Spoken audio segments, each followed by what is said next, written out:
Čaute kamoši, nepýtajte sa, prečo som vonku. Vonku som preto, lebo dnes sme dosiahli náš počet, na ktorý som sa veľmi tešila.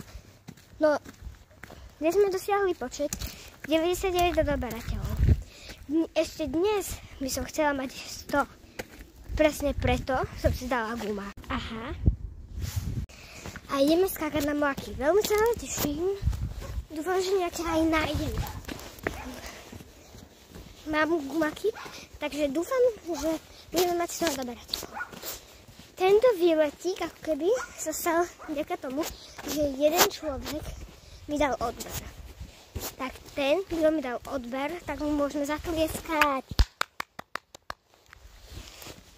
A teraz idem na vlaky.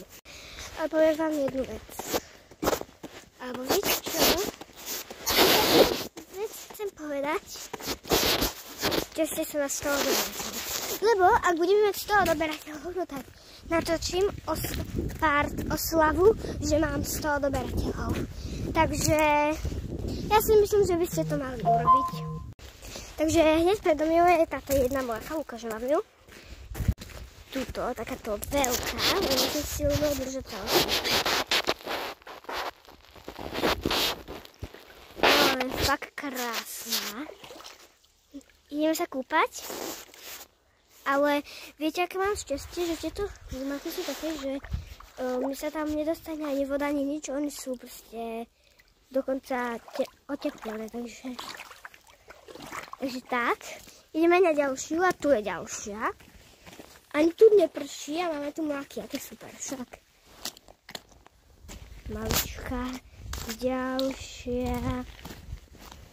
Ale teraz sa mi fakt do nich nechce skákať, lebo nechcem si zaspeniť moje najobľúbenejšie gatie. A nechcem ani byť chorá, takže budeme iba chodiť, ale to je tiež veľká zábava. Možno aké sú hlboké, zistíme aspoň, aké môžu byť hlboké mláky. Ja by som nikdy nepovedala, že môžu byť tiaľto. My máme pri škole takéto, len aby vás Petrička asi nekazilo salóne, takže bohužiaľ neukážem vám to, ale to nevadí. Hop. Hopa, hopa, idem na ďalšiu. To je taká malinká, to je jedna veľká.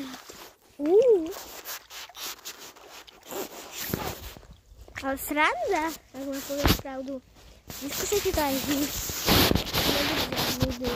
Ja to robím len kvôli tomu, aby sme mali 100 odoberateľov. Ale je to celkom sranda. Mohli by ste to niekedy skúsiť aj vy. Naozaj, toto vám fakt odporúčujem.